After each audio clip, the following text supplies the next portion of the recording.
بہت ملا یہاں سے، جب سے میں نے شروع کیا تو اللہ تبارک تعالیٰ نے ایک بار عمرہ کی سعادت بھی عطا فرمائی، عربی آ گیا. اب اگر کوئی نہیں بھی رہے گا تو میں اس کو قرآن، اور ہر چیز مجھ پہ کلیئر ہوتی چلی. جیسے کہ سب سے پہلے مجھ کو یہ معلوم ہوا کہ یہ لوگ کہتے تھے وہ دواخانے میں لے کے جاتے تو بچ جاتے تھے، اگر ان کی زندگی رہتی تو وہ بچ جاتے تھے. دواخانے میں لے کے بول کے مر گئے، وہ کھانا نہیں کھاتے، ان کو جو ہے نا مار دیے لوگوں نے، اور فلاں کیا ایسا.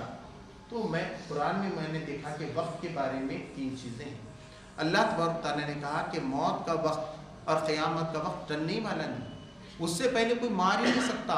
وَمَا كَانَ لِنَفْسٍ أَن تَمُوتَ إِلَّا بِإِذْنِ اللَّهِ كِتَابًا مُؤَجَّلًا، کہ کسی متنفس کو موت نہیں آتی ہے اللہ کے حکم سے اور ایک کتاب میں پہلے سے لکھا ہوا ہے. اب اللہ کے رسول صلی اللہ علیہ وسلم لوگ بولتے ہیں ان کی بدوا نہیں نا ان کے بچے مر گئے، نہیں مرتے.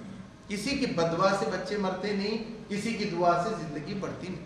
اللہ کے رسول صلی اللہ علیہ وسلم کا معصوم بچہ ابراہیم، وہ گود میں تھے تو اللہ کے رسول صلی اللہ علیہ وسلم کے ہاتھ میں دم توڑ دیا. تو پھر کیا ہوا؟ اتنے بڑے رسول تھے، اتنی پہنچ تھی. اللہ نے کہا کہ یہ وقت ہے، ہر ایک کا وقت ہے. تو زندگی اور موت کے بارے میں مجھے ایسے ایک ایک کانسیپٹ، قسمت کے بارے میں کہ قسمت کیا ہے، یہ روزی روٹی کے بارے میں کیا. اللہ نے کہا ماں کے پیٹ میں نے لکھ دیا یہ حدیث میں کہ پورا رزق آپ کریں. اب یا تو اس کو اچھائی سے آپ جو ہے نا کمائیں یا برائی سے کمائیں. وہ رزق تو آپ کو جو ہے ملنے والا ہے جو اللہ تبارک تعالیٰ نے آپ کے لیے رکھا ہے. ایسے بہت سے کانسیپٹس. اب دیکھیے قرآن مجید ہم یہ کہتے ہیں لوگوں سے، ایک صاحب آئے تھے ہمارا بچہ دین سے پھر رہا ہے، وہ بولا کہ صاحب اپنا دھرم گرنتھ، ہمارا دھرم گرنتھ اچھا، وہ اچھا، ہم بھی بولتے ہیں ہمارا قرآن سے. اب کہتے سے میں نے کہا کہ آپ اس کی اسٹڈی کیجئے نا، قرآن کیسے نازل ہوا.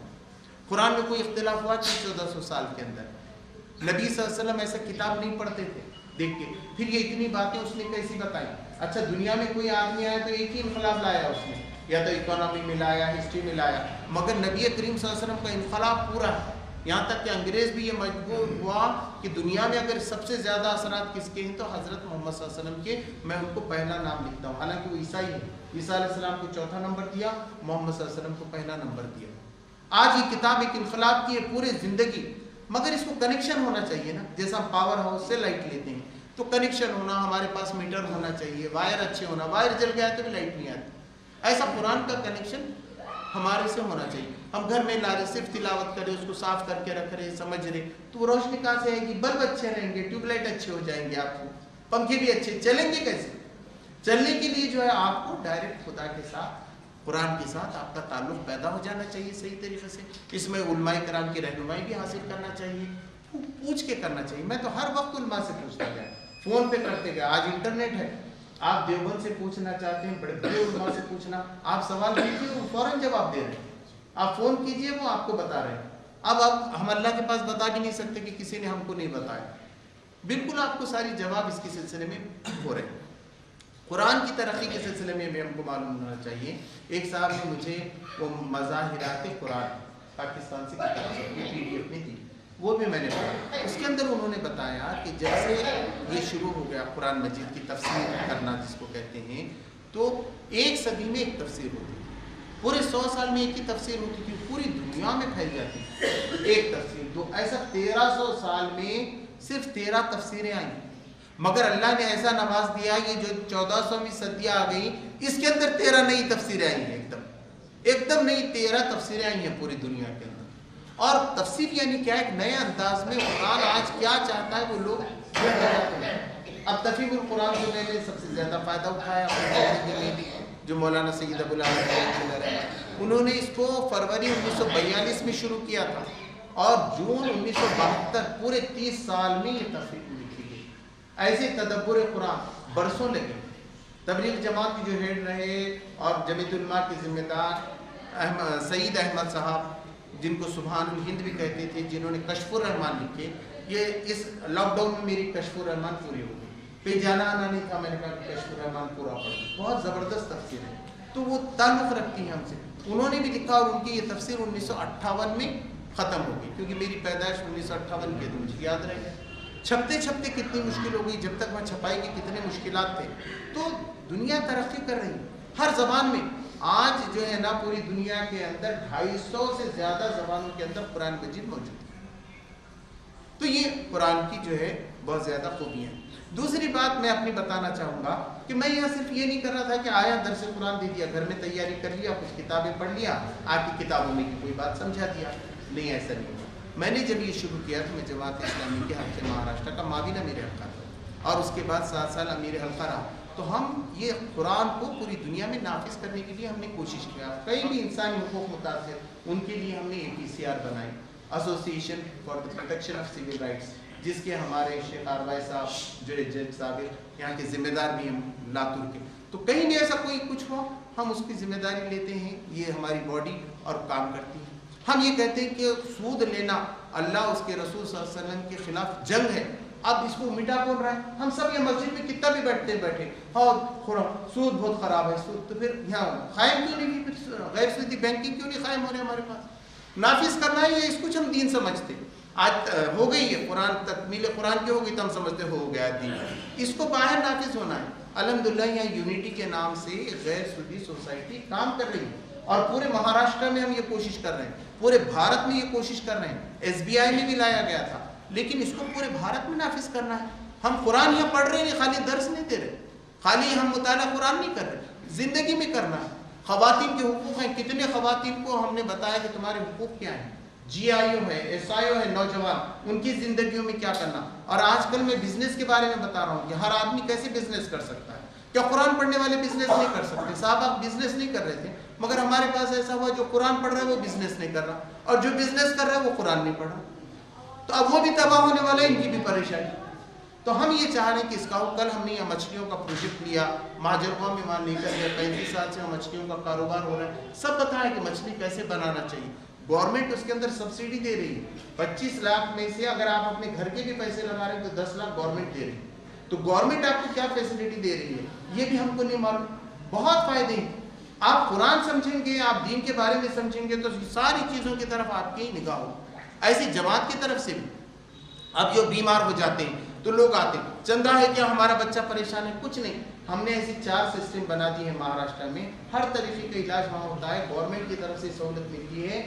میں بتا رہا ہوں کم سے کم کروڑوں روپے کا ہر سال ہمارے پاس کام ہوتا ہے، لوگوں کو مدد ملتی ہے. لوگ واقف نہیں کہ جماعت کا استعمال کیسے کرنا چاہیے، اجتماعیت کہاں کہاں رہنا چاہیے. تو یہ ساری چیزیں پریکٹیکل کے ساتھ ہماری جو ہے تعلق رکھتی ہیں. اور عربی سیکھنے کی میں بتا رہا ہوں بہت آسان ہے. آپ حافظ نظر احمد صاحب کا ترجمہ لیں گے تو آپ کو آئے گا. سہیل عامر سہیل کے 85 کیسٹ ہیں، اس کے اندر ایپیسوڈ ہیں 30 آپ پڑھ کے دیکھیے، آپ گھر میں دیکھیے اس کو، آپ کو قرآن سب سمجھ میں آئے گا. مجھے اس کے سارے معلوم ہو گئے کہ یہ مرکبی توصیفی ہے کہ مرکبی اضافی ہے، اس کا معنی کیا ہوتا ہے، ان آنے کے بعد کیا ہوتا ہے، نصب میں کب جاتا ہے، جر میں کب جاتا ہے. یہ سب تھوڑا تھوڑا کر کے آپ کو سب معلوم ہو جائے. اور اس کا آسان طریقہ کیا ہے، روز تھوڑا تھوڑا، روز ایک لفظ آپ معلوم کر لیں. بھائی آج رات ہے، رات کو لیل کہتے ہیں، دن کو نہار کہتے ہیں. حمد تعریف کو روزانہ آپ انگلش پڑھتے یہ پڑھتے، آپ ایسا کریں گے پورا قرآن آپ کو سمجھ میں آئے گا، نماز سمجھ میں آئے گی، آپ کی زندگی بدل جائے گی. سب کے لیے ضروری ہے. ہم بغیر دیکھیے، اگر کوئی ڈاکٹر بغیر پڑھے انگلش میں علاج شروع کر دے تو کیا ہوگا؟ انگلش کا مطلب نہیں سمجھ رہا، اب علاج کر رہے تو کیا ہوگا؟ بہت مشکل. اگر وہ بھول گیا، کوئی نس کدھر سے نکلتی بھول گیا، آدمی مر جاتا ہے. ویسا کوئی عالم دین بھی بھول گیا نا دین میں کیا ہے، لوگوں کا ایمان ختم ہو سکتا. تو خود بھی معلوم رکھنا چاہیے نا کہ بھئی اس سے کیا تعلق ہے، یہاں ایسا ہوا کہ نہیں ہوا. تو جب یہ دین عام ہوگا، جب اقامت دین ہوگی، ہم مسلمانوں سے نکلیں، یہاں سے کوئی ہم کو نکال نہیں سکتا. اگر ہم دین پہ قائم ہیں، اگر ہم قرآن پڑھ رہے ہیں، احادیث پڑھ رہے ہیں، پھر اس کے اندر جو اجتماعیت کی اہمیت بتائی گئی ہے، تو ہم نے یہی بتایا کہ ہم کسی کے خلاف ہم نے نفرت نہیں پھیلائی، کسی کے خلاف بری بات نہیں کہی. ہم ابھارتے ہیں کہ تم خود پڑھو. خود میں نے اپنے بچوں کو بھی کبھی زبردستی نہیں کی کہ صاحب آپ یہاں آؤ میرے ساتھ. میں زبردستی کرنے کا قائل نہیں ہوں. میں کہتا ہوں کہ صحیح بات لکھ دو. قرآن بھی یہ کہتا ہے کہ آپ کہہ رہے ہیں ایک اللہ ہے، تو کیسے معلوم ہونا؟ تو پورے قرآن میں ایک اللہ کیوں ہے اس کے دلائل. لوگ کہتے تھے مرنے کے بعد کیسے زندہ ہوں گے، صاحب مٹی میں گئے، مٹی مل گئی، کیسا؟ پورا قرآن جواب دیتا ہے، شکی باقی نہیں رکھتا. قرآن ہے کیا چیز پہ؟ قرآن بتاتا ہے آپ کیسے زندہ ہوں گے. وہ بتاتا ہے آپ نطفہ تھے، کچھ نہیں تھے، ختم ہو گئے جب بھی ہم آپ کو جانتے تھے، اور جب مٹی میں مل جائے گی تو دوبارہ پیدا کرنا ہمارے لیے کیا مشکل ہے. بہت اچھے اچھے دلائل. گھاس کو دیکھو، کہتا ہے برسات میں کیسا مری ہوئی گھاس زندہ ہوتی ہے، کیا ہم تم کو زندہ نہیں کر سکتے ہیں؟ تو یہ ساری چیزیں قرآن مجید اتنی مضبوطی کے ساتھ ہے، آپ کا ڈر ہی نہیں ہوگا کہ کوئی آپ کو مار سکتا ہے. کوئی کسی کو ملک سے کیسے نکالتا ہے؟ پڑھیے آپ قرآن مجید، اللہ کہتا ہے کوئی ایک دو فرد کو تو نکال سکتا ہے ایک آدمی کسی ملک سے، مگر کسی قوم کو نہیں نکال سکتا اگر وہ سچی ہے، اچھی قوم ہے۔ تو اللہ کہتا ہے ایسے موقع پہ نکالنے والوں کو ہی ہم ختم کرتے ہیں۔ سورہ ابراہیم میں آپ پڑھی، تو آپ کو ڈر نہیں ہونا چاہیے NRC آ گیا ایسی ہے، کوشش ضرور کرنی چاہیے ہم، لیکن قرآن کی بات آپ رکھیں گے تو اگر اللہ جس کو یہاں رکھنا چاہا اس کو کون نکال سکتا ہے؟ مجھے بتائیے۔ آج یہ حکومتیں بھی بن رہی ہیں تو کیا اللہ کے خلاف بن رہی ہیں کیا؟ اللہ نہیں چاہتے تھے مگر ہمارے پردھان منتری بن گئے، ایسا نہیں ہے، اللہ ہی نے ان کو بنایا۔ اس لیے اللہ سے پناہ مانگنا کہ اللہ تو نے جس کو بنایا ہے اس کی شر سے ہم کو پناہ دے، یہ بات۔ اور آپ کو کیوں نہیں مل رہی؟ اللہ کی پارشلٹی نہیں ہے۔ اللہ نے کہا کہ بھئی آپ صحیح کام کریں گے نا آپ کو فائدہ ہے، جیسے ٹائم کی پابندی۔ اب ہماری ٹرین دیکھیے لاتور کی ٹھیک وقت پہ نہیں آئے گی، بمبئی میں گئے بہت آسانی سے 17 کی 17 پہ آئے گی، لیکن آپ یہ انگلینڈ، امریکہ، آسٹریلیا میں دیکھیں گے 1 سیکنڈ کی ضرورت وہ فرق نہیں پڑتا، تو وہ لوگ کامیاب ہیں پوری طریقے سے۔ مگر اب نماز ہماری ہے، دیکھیے 5 وقت ہم نماز پڑھیں، صبح میں 5:10 بولے تو 5:10 پہ جمع، 1:15 پہ بولے تو 1:15، اب یہاں 6:20 پہ بولے تو 6 5 وقت کی نماز طے ہے۔ اس کے باوجود بھی اگر ہماری زندگی میں ٹائم کی پابندی نہیں آئی تو پھر کیا ہے؟ کیا ہوا مجھے بتائیے۔ ایک نمازی ہے مگر اس کی زندگی میں ٹائم کی پابندی نہیں آئی، افطار بھی وہ دیکھ کے کرتے رہا 6:23 پہ کرنے کا ہے، سحری کا وقت 5:15 تک 13 تک سب دیکھ رہا، مگر زندگی میں جو ہے نا ٹائم کی پابندی نہیں آئی، تو اللہ کہے گا میں کیا کروں؟ اب میں نے تو اتنی ٹریننگ کرائی تھی تمہاری، لیکن تمہاری تو جس کو آیا، امریکہ والوں کو آ گیا، انگلینڈ والوں کو میں ان کو نواز رہا ہوں۔ غور و فکر، قرآن اللہ تبارک تعالیٰ یہ کہتا ہے کہ ہم نے یہ قرآن تمہارے غور و فکر کے لیے عقل کے ساتھ، اللہ تبارک تعالیٰ عقل کو دعوت دیتا ہے، تم کو نہیں سمجھ میں آ رہا کیا؟ ایسا بغیر سمجھنے سے کچھ ہو سکتا ہے کیا؟ اللہ نے سمجھنے کے لیے تم کو پیدا کیا تھا، تم نہیں سمجھے، اب نقصان نہیں ہوگا کیا تم کو؟ کسی عالم کے بارے میں، کسی جماعت کے بارے میں کوئی بھی کچھ کہہ رہا ہے تو کیا ہم عقل سے کام نہیں لیتے؟ اللہ نے عقل نہیں دی ہم کو، نہیں انہوں نے مجھے بہکایا، تو شیطان تو بہکاتا تھا۔ ہم کو اپنی عقل سے کام لینا چاہیے۔ قرآن یہ کہتا ہے میں نے تمہیں عقل دی ہے، میں تمہارا حساب لینے والا، پہنچا دینا تمہارا کام۔ اور اتنا ہی نہیں، ابھی برادران وطن کے میں نے ابھی پورے 10 دن کے دورے کی، پورے پولیس اسٹیشنز کے دورے کیے، پورے غیر مسلموں کو ہم نے بتایا کہ توحید کو ماننا کیوں ضروری ہے، رسالت کو ماننا کیوں ضروری ہے، آخرت کو ماننا کیوں ضروری ہے، ایمان لانا کیوں ضروری ہے، کیا بغیر ایمان لائے ہمارا ملک اچھا ہو سکتا ہے؟ وہ لوگوں نے بہت غور سے سنا، کمشنر کے سامنے میں نے جا کر بات، تو یہ دعوت کا کام ہے، یہ سب کریں گے، اس کے ساتھ یہ درس قرآن ہے۔ میں یہی ہم سب سمجھ جائیے، سب تفسیر پڑھنے والے ہو گئے، ہم نے اگلے رمضان تک 200 قرآن ختم کر دیے، تو دنیا میں تبدیلی آئے گی کیا؟ آپ کو جا کے کام کرنا پڑے گا۔ دین یہ کہتا ہے کہ یہ دین نافذ ہونے کے لیے آیا ہے۔ نبی صلی اللہ علیہ وسلم غار ہیرا سے آئے تو پھر غار ہیرا میں نہیں گئے، دنیا میں گئے اور پوری دنیا کو بدل دی، یہاں تک آ گئے۔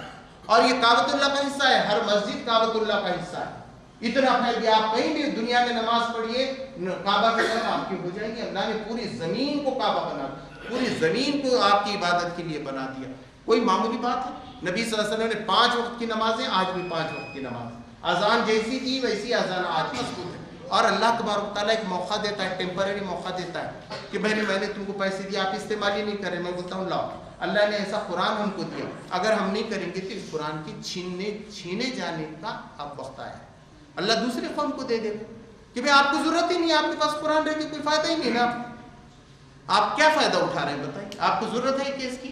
تو اللہ تبارک تعالیٰ اس سے جو ہے ہم کو بچائے، اور جو کوششیں بھی ہیں اس کو صحیح رخ پہ کرنے کی کوشش فرمائے۔ میں نے تو غلطی پوری کوشش کی ہے کہ اپنے طرف سے کوئی غلطی نہیں کرے۔ کون نادان کرے گا قرآن میں غلطی، اور کون جو ہے آخرت کا عذاب کو کرنے کی کوشش کرے؟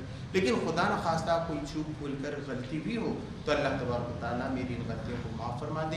آپ نے بھی کہیں محسوس کیا ہو تو ضرور مجھے توجہ دلائیے، میں اس کو درست کرنے کی کوشش کروں گا۔ اللہ ہم سب کی کوششیں، جو لوگ یہاں مستقل آتے رہے 13 سال سے، بتائیے اللہ تبارک تعالیٰ ان کے گھروں کو برکت سے نواز دے، ہم سب کے جو شریک ہیں سب کے برکتوں سے نواز دے، مصیبتوں کو دور کر دے۔ انشاءاللہ مفتی صاحب دعا کریں گے، پھر انشاءاللہ اس کے بعد جو اس کا اختتام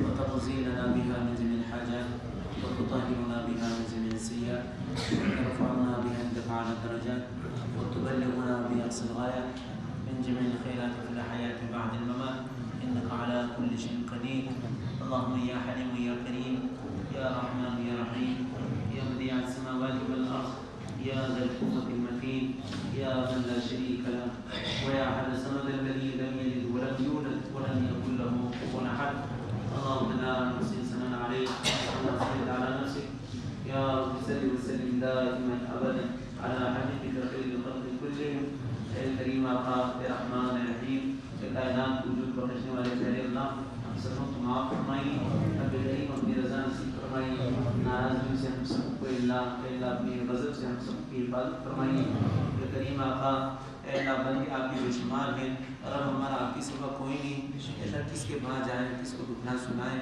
کس سے فریاد کرے رب کریم آپ ہی تنہا ہیں ہمارے اللہ آپ بھی ہماری ماوا ہیں آپ بھی ہمارے ملجا ہیں رب کریم ہماری تمام ضرورتوں کو خزانہ غیب سے پورا فرمائیے انفرادی ضرورتیں ہو اجتماعی ضرورتیں ہو مولا ہم سے زیادہ آپ کو جانتے ہیں سبوں کو اپنے خزانہ غیب سے پورا فرمائیے سب سے بڑی چیز ہے اللہ جو ہم آپ سے مانگتے ہیں اے اللہ اپنا تعلق ہم سبوں کو نصیب فرمائیے اپنی حقیقی معرفت عطا فرمائیے آپ کا جو کلام پاک آپ نے ہمیں دیا ہے یقیناً یہ اللہ عظیم الشان کلام ہے یہ ہمارے لیے بڑی نعمت عظمیٰ ہے رب کریم ہماری غفلت یہ رہی نہ ہم نے قرآن کو پڑھا نہ ہم نے قرآن کو سمجھا رب کریم اللہ اس غفلت سے ہماری اللہ ہم تائب ہیں اللہ ہم کو معاف فرمائیے آئندہ کے لیے اللہ قرآن کریم کو پڑھنے والا بنائیے قرآن کریم کا عاشق بنائیے قرآن کریم کا عامل بنائیے قرآن کریم کا داعی بنائیے رب کریم قرآن کریم کا فہم نصیب فرمائیے اے اللہ یہ سنہرا سلسلہ اے اللہ جو کئی سالوں سے جاری تھا یقیناً مولا یہ آپ ہی کے توفیق سے تھا جو کچھ ہوا مولا آپ کے فضل سے ہوا جو کچھ ہوگا مولا آپ کے فضل سے ہوگا مولا آئندہ کے لیے بھی اے اللہ اپنا فضل شامل حال فرمائیے اے اللہ جو کچھ بھی اللہ یہ سلسلہ چلا بڑی محنت اور صحبتوں کے بعد بھی اللہ یہ سلسلہ چلتا رہا مولا اس سلسلے کو بھی انتہا قبول فرمائیے اے اللہ اس میں اللہ کوئی خامی کوتاہیاں ہوں تو اپنے فضل سے اللہ اس کو معاف فرمائیے اے اللہ ہم سبوں کو بھی اللہ قرآن کریم کا شوق نصیب فرمائیے قرآن کریم کی تلاوت سے قرآن کریم کے اللہ تعلیمات سے ہم سبوں کو وابستہ فرمائیے اے رب کریم اے اللہ ہماری دنیا میں بہتر بنائیے آخرت کو بھی ہماری بہتر بنائیے اے اللہ ہمارے لیے سب سے بڑا مسئلہ آخرت کے اللہ مراحل کا مسئلہ ہے اللہ آخرت کے تمام مراحل کو ہمارے لیے آسان فرمائیے رب کریم آخرت کے تمام مراحل کو آسان فرمائیے اتنا بڑا مجمع آپ کے سامنے اللہ ہاتھ اٹھائے ہوئے ہے مولا قرآن میں آپ ہی نے تو فرمایا وَأَمَّا السَّائِلَ فَلَا تَنْهَرْ مانگنے والا جب آپ کے در پر آئے تو اس کو مت جھڑکیے مولا ہم سب آپ کے در کے بھکاری ہیں رب کریم ہمیں مت جھڑکیے مت محروم کیجیے اے اللہ ہماری تمام ضرورتوں کو اللہ پورا فرمائیے ہماری آخرت کے تمام مراحل کو ہمارے لیے آسان فرمائیے حساب و کتاب کو آسان فرمائیے اے اللہ ہم سبوں کو اللہ جنت الفردوس عطا فرمائیے اللہ عذاب جہنم سے ہماری حفاظت فرمائیے عذاب قبر سے حفاظت فرمائیے اے اللہ اس وقت میں امت کی جو پستی ہے اے اللہ اس وقت میں اللہ امت کا جو کرب ہے مولا آپ اسے بخود واقف ہے اے اللہ مسلمانوں کی اللہ مدد فرمائیے اللہ مسلمانوں کو غلبہ عطا فرمائیے اے رب کریم دنیا کے کسی کونے میں بھی اگر مسلمان مظلوم ہے مولا ان کے اللہ قدرت نصرت فرمائیے اے رب کریم اس ختم قرآن کی برکت سے اللہ ہماری بھی جو بھی جائز تمنا ہے مرادیں ہیں مولا ان سبوں کو اللہ اپنے خزانے غیب سے پورا فرمائیے اللہ ہم میں آپس میں اتحاد نصیب فرمائیے آپسی اختلافات کو اللہ ہم سے دور فرمائیے اے اللہ ایسے موقع پر پیارے آقا صلی اللہ علیہ وسلم نے جو خیر خوبیاں مانگی ہیں سبوں کو خیر خوبیاں عطا فرمائیے